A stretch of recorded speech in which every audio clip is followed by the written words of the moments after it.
Fever dreams had swallowed Istas whole for 3 days, visions of dancing spirits and burning suns that made no distinction between waking and sleeping. When consciousness finally returned, it came with a cruel clarity of desert morning, bright, harsh, and unforgiving. The silence hit her first, not the comfortable quiet of people moving carefully through their daily tasks, but the absolute emptiness that meant death in Apache country. No voices murmuring morning prayers, no children playing in the dust, no horses nickering for water and grain. Istas pushed herself upright on her sleeping robes, her head spinning from the sudden movement. The fever had broken sometime during the night, leaving her weak but clear-minded enough to understand that something was terribly wrong. Her band was gone.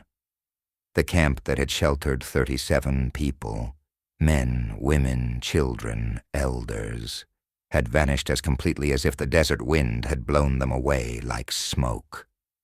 No lodges, no cooking fires, no scattered belongings that marked the daily life of her people. Even the horses were gone, leaving only faint traces in the sand to suggest they had ever existed. Istas stumbled to her feet, calling out in Apache, "Grandmother! Uncle, where are you?" Her voice echoed off the red rock formations that surrounded the hidden canyon, but no answer came, only the whisper of wind through sagebrush and the distant cry of a hawk circling overhead. She searched the campsite methodically, looking for signs of what had happened. Had soldiers found them? Had they fled in the night while fever kept her unconscious? But there were no signs of violence, no blood on the ground, no scattered belongings that would mark a hasty escape. It was as if her people had simply chosen to leave her behind. The water gourds were gone. The food stores had vanished.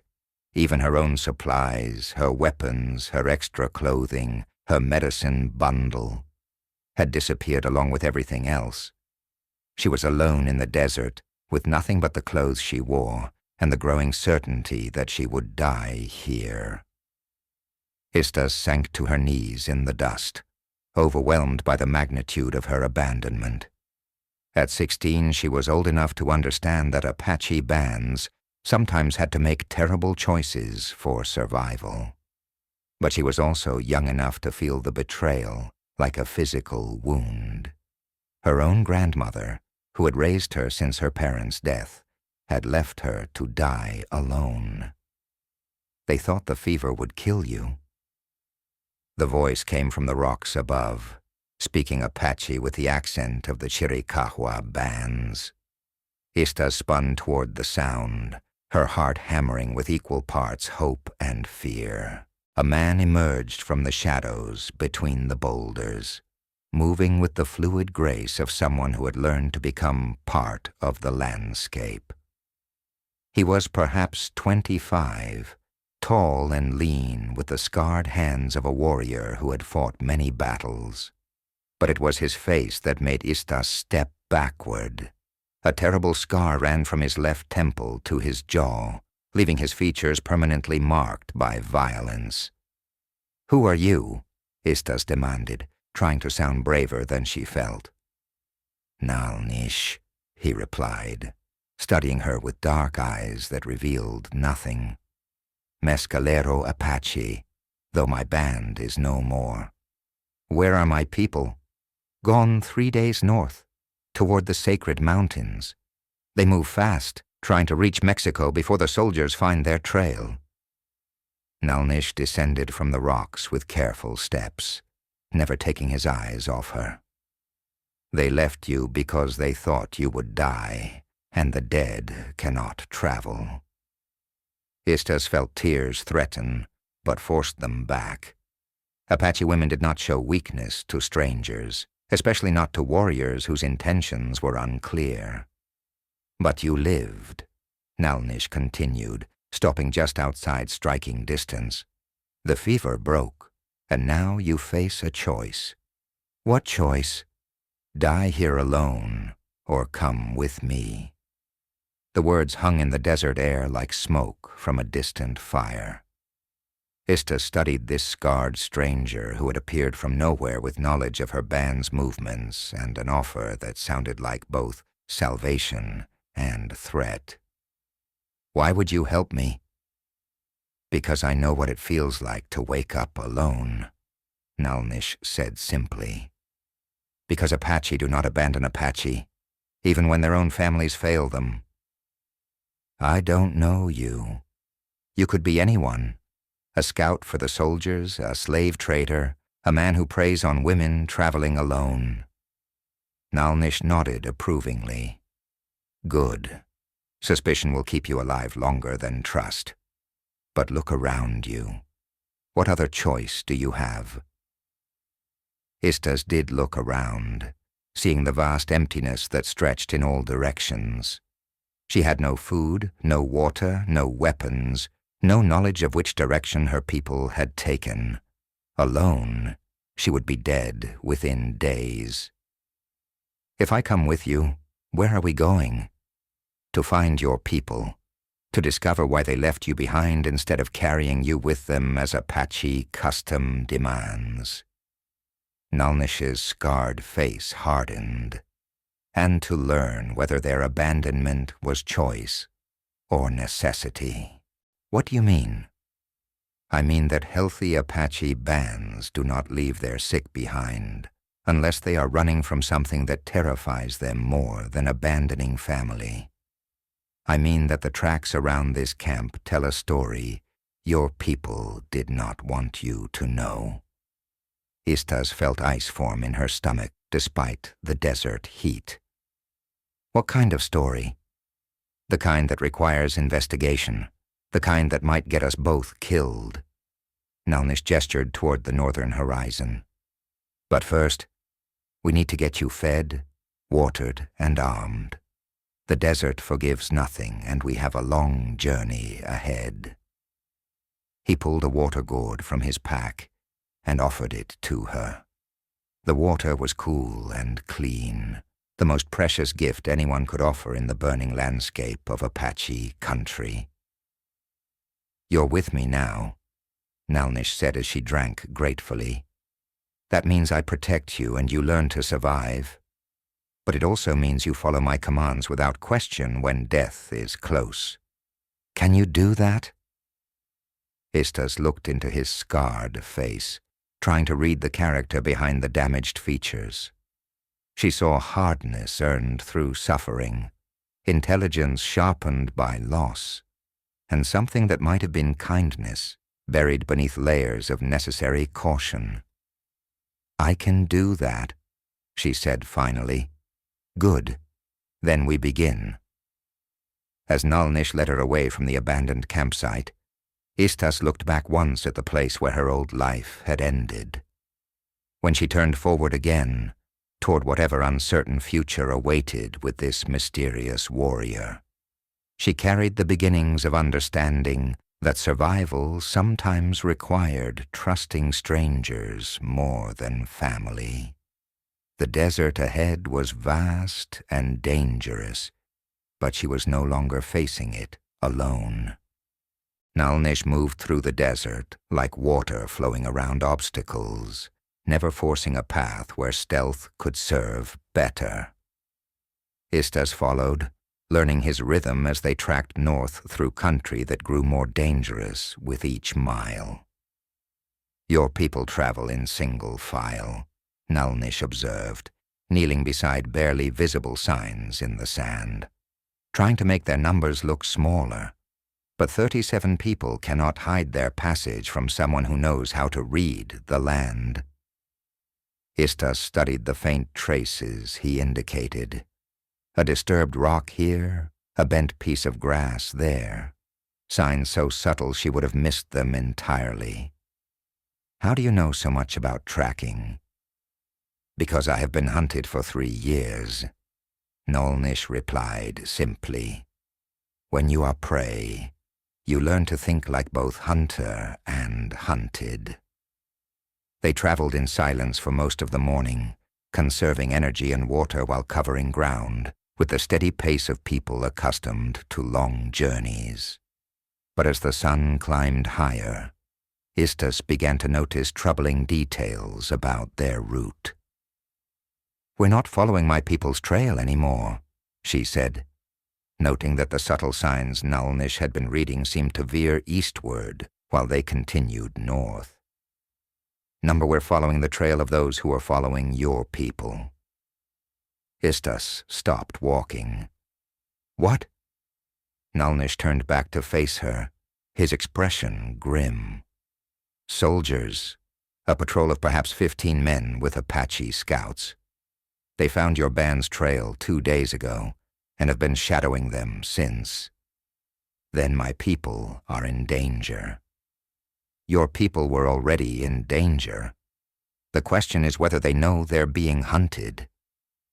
Nalnish gestured for her to continue walking, "and whether their decision to leave you behind was connected to this threat." They climbed a series of red rock ridges that offered views of the surrounding country, and from the highest point, Nalnish used a small spyglass to scan the horizon. After several minutes, he handed the instrument to Istas. "There, northwest, maybe 6 miles. Do you see the dust?" Istas adjusted the focus until she could make out a small cloud of disturbed earth moving across the landscape. "My people? Most likely." "And there," Nalnish pointed slightly east, "another dust cloud, smaller and moving parallel to the first." This second dust cloud was harder to spot, but once Istas saw it, the implications became clear.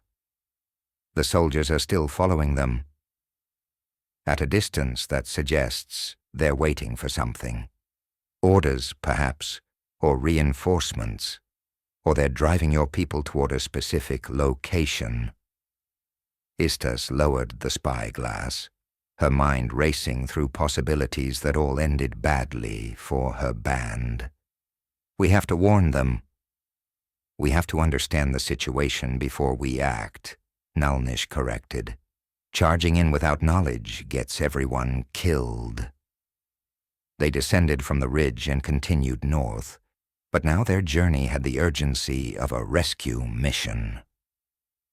Nalnish pushed the pace while teaching Istas to read the signs that would keep them alive in hostile country. "When soldiers hunt Apache, they rely on noise and numbers," he explained as they moved through a narrow canyon. "We rely on silence and knowledge. Every rock, every shadow, every change in the wind tells us something about what lies ahead." "Is that how you survived when your own band was killed?" Nalnish was quiet for so long that Istas thought he wouldn't answer. When he finally spoke, his voice carried the weight of memories that still bled. "My band was camped in a valley much like this one. Hidden, we thought, from the soldiers who were sweeping the territory. But someone had betrayed our location." His hand moved unconsciously to the scar on his face. "They came at dawn, when our warriors were scattered hunting.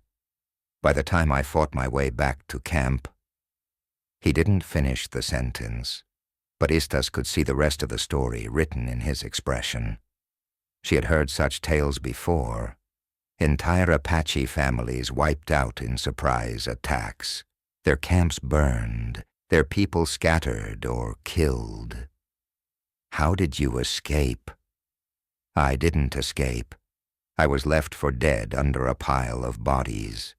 When I woke, the soldiers were gone, and everyone I had ever loved was scattered across the ground like broken dolls."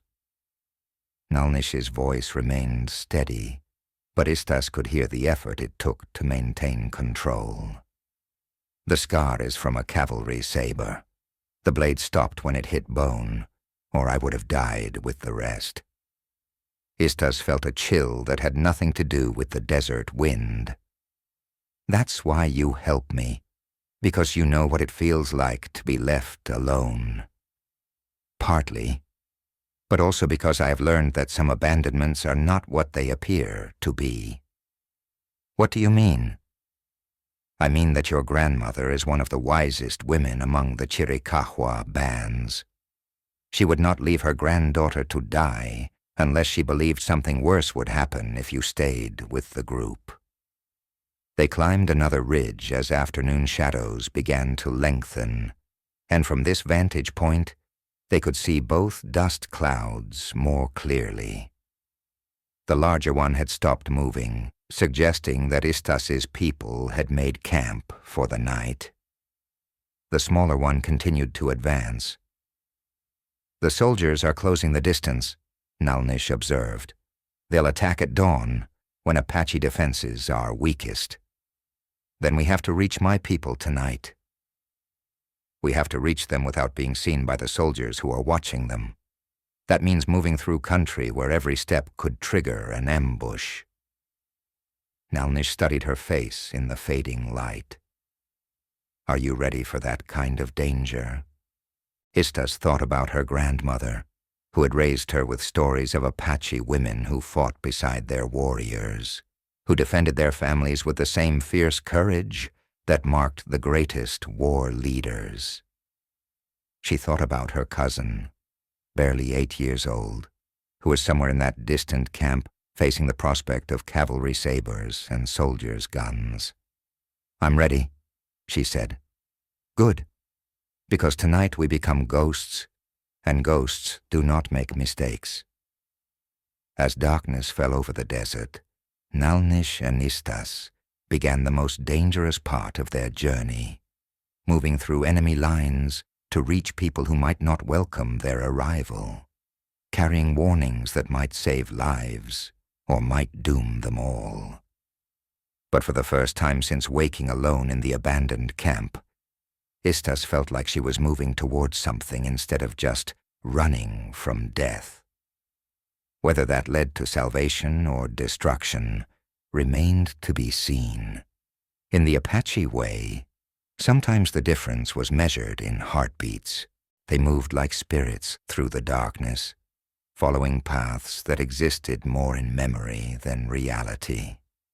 Nalnish led with the confidence of someone who had learned to navigate by starlight and wind direction, while Istas discovered muscles she didn't know she possessed as they climbed over rocks and crawled through thorny brush. "Soldiers post sentries in predictable patterns," Nalnish whispered as they approached the area where the cavalry patrol had made camp. "They think like farmers, straight lines, regular intervals, easy to remember. Apache think like water, flowing around obstacles, finding the spaces between defenses." From their position on a ridge overlooking the valley, they could see the soldiers' campfires burning in neat rows, exactly as Nalnish had predicted. But between the cavalry camp and the distant glow that marked Istas's people lay a mile of open ground that offered little concealment. "There," Nalnish pointed to a dry wash that cut across the valley floor. "We follow the arroyo until we're past their perimeter, then circle back toward your people's position." The dry stream bed was filled with loose rocks that threatened to betray their passage with every step, but it provided the cover they needed to move unseen past the military camp. As they crawled through the darkness, Istas could hear fragments of conversation from the soldiers above. "Orders are to wait until dawn. Trap them in the canyon where they can't scatter. No survivors this time. Generals tired of chasing the same bands." The words confirmed Nalnish's worst fears. This wasn't a patrol hoping to capture Apache people for relocation to reservations. This was an extermination mission designed to eliminate Istas's band completely. They emerged from the arroyo, 200 yards past the cavalry perimeter, and began the careful approach to the Apache camp. But as they drew closer, Nalnish held up a hand for silence, his body going rigid with tension. "What is it?" Istas whispered.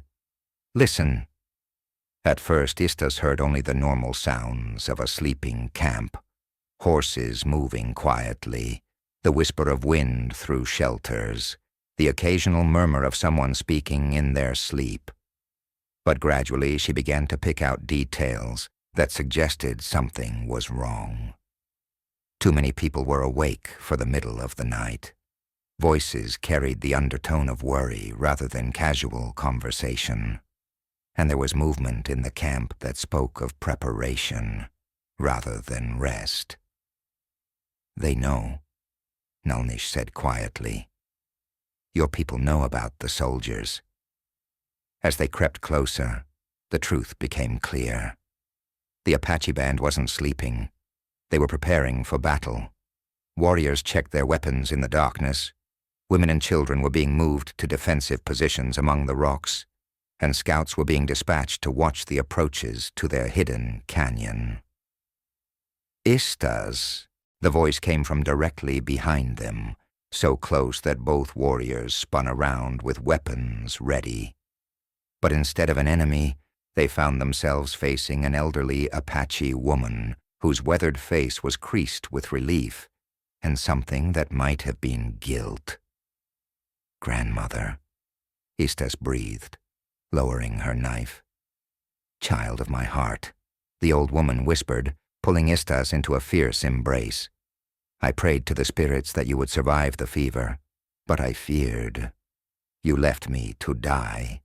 I left you to live." The grandmother's voice carried the weight of impossible choices. "The soldiers came to our previous camp an hour after we moved you.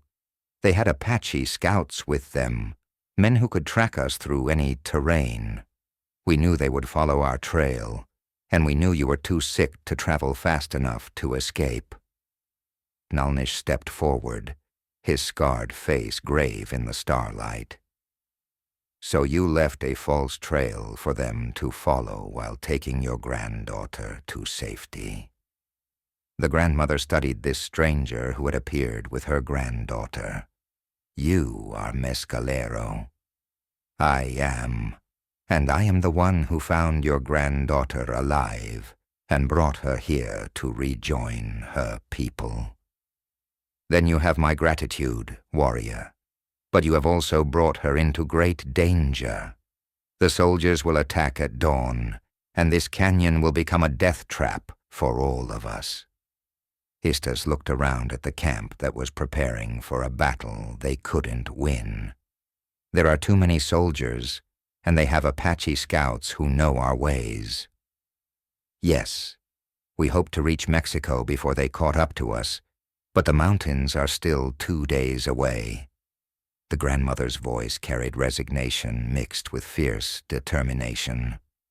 "We will fight, because that is what Apache do. We will die free rather than live as prisoners."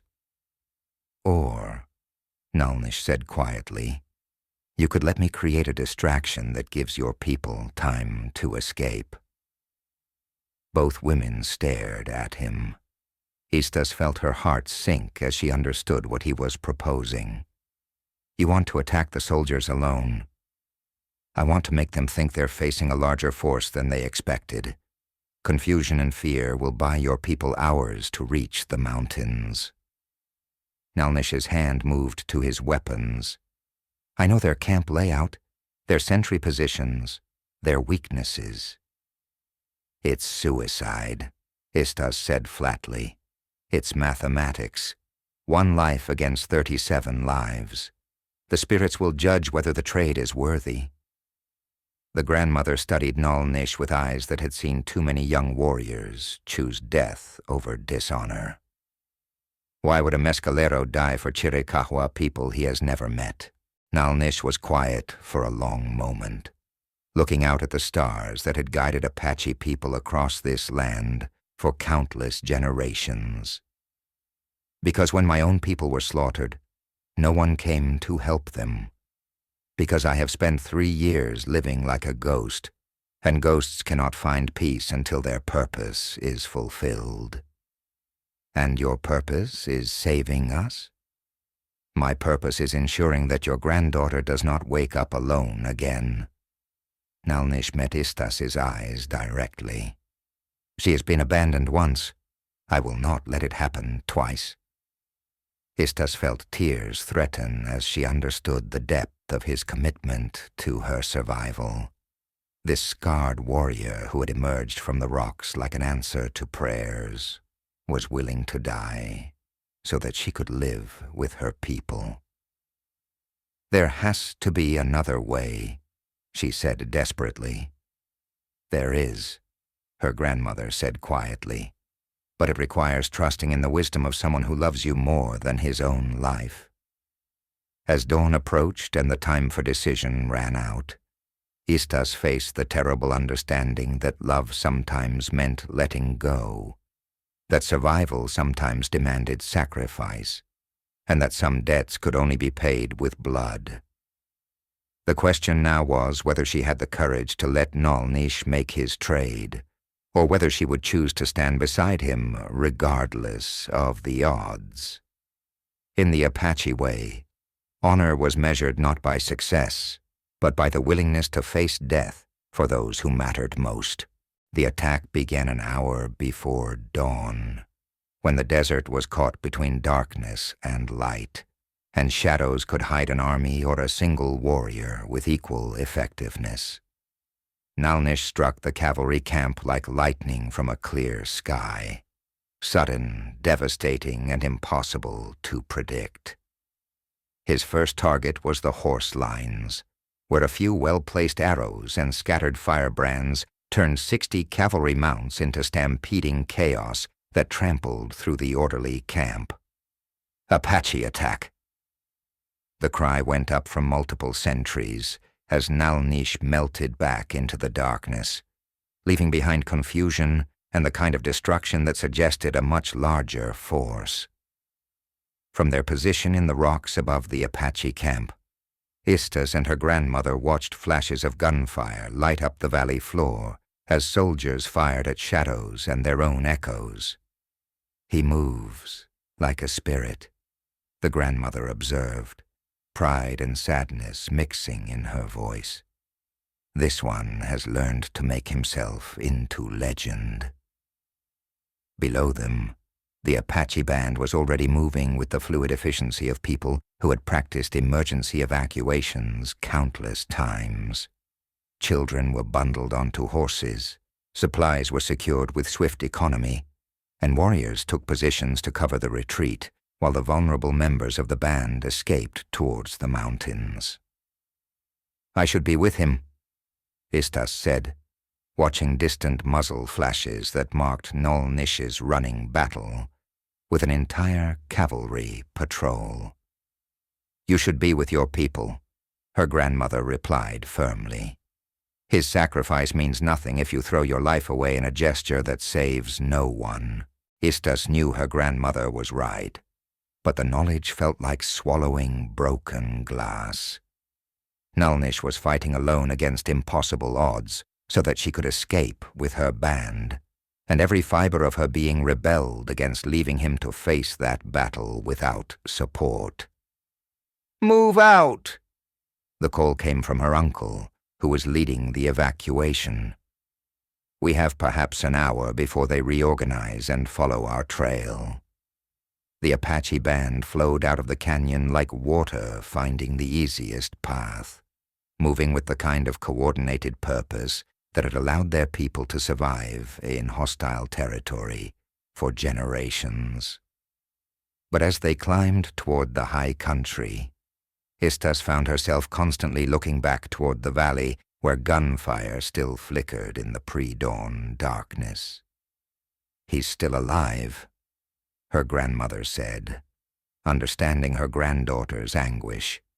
A dead warrior cannot maintain such sustained harassment of an enemy force. The grandmother was right. The pattern of gunfire suggested that Nalnish was still mobile, still fighting, still drawing the soldiers' attention away from the escaping Apache band. But Istas also understood that such heroics could not continue indefinitely. Even the greatest warrior would eventually run out of ammunition, luck, or places to hide. They reached the first ridge as the sun crested the eastern horizon, painting the desert in shades of gold and crimson that seemed to mock the violence below.